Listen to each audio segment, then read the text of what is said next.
Good morning viewers. நாம் இன்னைக்கு 5ஆம் வகுப்பு 3ஆம் பருவம் இயல் 1 முடிச்சிட்டோம். இயல் 2 செய்யுள் முடிச்சிருக்கோம். அப்போ இயல் 2 உரைநடை பகுதியில் என்ன இருக்குது அப்படிங்கிறத நம்ம பார்க்க போகிறோம். நீதியை நிலைநாட்டிய சிலம்பு. நமக்கு சிலம்பு அப்படின்னு ஞாபகம் வந்தாவே கண்ணகி, கோவலன், அந்த சிலம்பு கதை தான் ஞாபகம் வரும். அதுதான் நமக்கு நாடக பகுதியாக மாணவர்களுக்கு கொடுத்துருக்காங்க. நாம் அதில் என்னென்ன கருத்துக்கள் இருக்குது அப்படிங்கிறது 5ஆம் வகுப்புக்கு என்ன கருத்துக்கள் கொடுத்துருக்காங்கிறத மட்டும் தெரிஞ்சுப்போம். இதில் நமக்கு நிறைய தெரியும். அதனால் நம்ம பாடப்பகுதியில் என்ன கொடுத்துருக்காங்க அப்படிங்கிறத இங்கே நாம் பார்ப்போம். பாடப்பகுதி. பொருள் ஈட்ட கண்ணகியுடன் கோவலன் வந்த நகரம் மதுரை. கோவலன் பொருள் ஈட்டுவதற்காக எந்த நகரத்துக்கு வந்தாங்க? மதுரை. கோவலன் கள்வன் என்று குற்றம் சாட்டப்பட்டு மரண தண்டனை பெறுகிறான். என்ன ஆயிடுச்சு? அந்த மாதிரி மதுரைக்கு கண்ணகியோட வரான். கண்ணகியோட வந்து தன்னுடைய சிலம்பை விற்பதற்காக வராங்க. எதுக்காக இங்கே வராங்க? பொருள் ஈட்டுவதற்காக, வியாபாரம் செய்வதற்காக.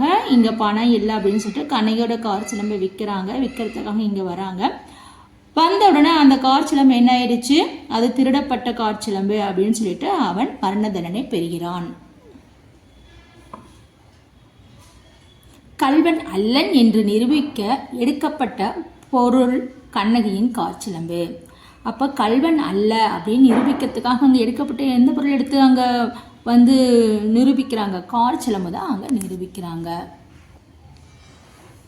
பாடப்பகுதி அரசருக்கும் கண்ணகிக்கும் நடக்கும் உரையாடல். நம்முடைய பாடப்பகுதி என்ன அப்படின்னா, அரசருக்கு கண்ணகிக்கும் நடக்கக்கூடிய உரையாடல் தான் பாடப்பகுதியாக அமைந்திருக்கு.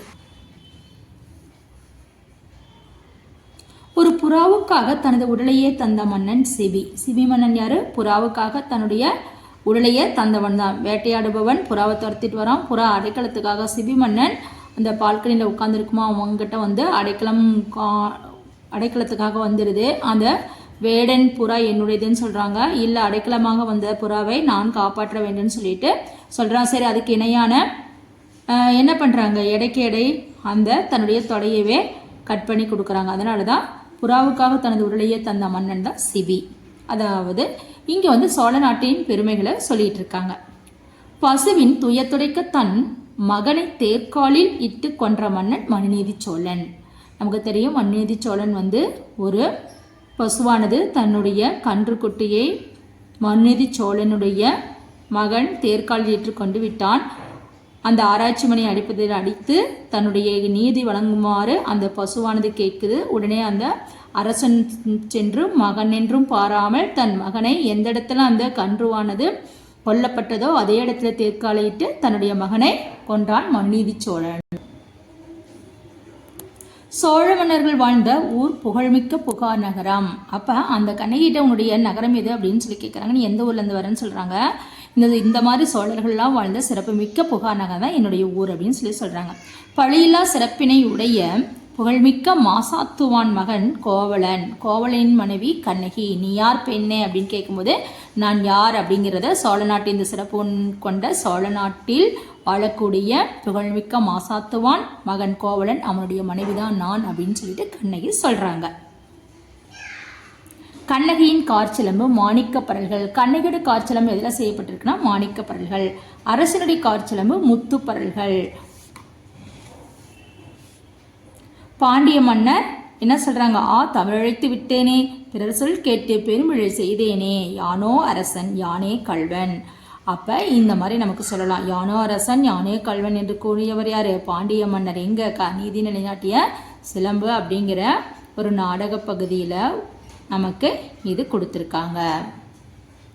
தவறான தீர்ப்பால் பாண்டிய மன்னர் பழிச்சொல்லுக்கு அஞ்சி அரியணையிலிருந்து தரை மீது வீழ்ந்து இறந்து படுகிறார். இதுதான் நமக்கு நீதி நிலைநாட்டிய சிலம்பு என்ற பகுதியில் இருக்கு.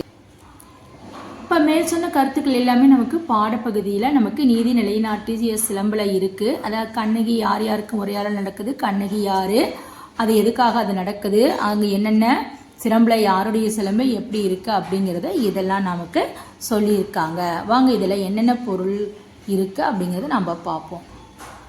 அடுத்தது சொல் பொருள். அரியணை. அரியணைனா என்ன? பொருள் கூறுக. அரசி அல்லது அரசன் அமரும் அலங்கார இருக்கை. இந்த அலங்கார இருக்கைக்கு பேர் தான் அரியணை. ஆணைனா கட்டளை. ஊழ்வினை, ஊழ்வினா முற்பிறவியில் செய்த செயல். காற்சிலம்பு, காலில் அணியும் அணிகலன். பரல், கல், கல்வன், திருடன், இதெல்லாம் சொற்பொருள். அடுத்து பிரித்து எழுதுக. அறநெறி, அறம் கூட்டல் நெறி. காற்சிலம்பு, கால் கூட்டல் சிலம்பு. அவ்வூர், ஆ கூட்டல் ஊர். தகுதியுடைய, தகுதி கூட்டல் உடைய. சிலம்பன்று, சிலம்பு கூட்டல் அன்று. செங்கோல், செம்மை கூட்டல் கோல்.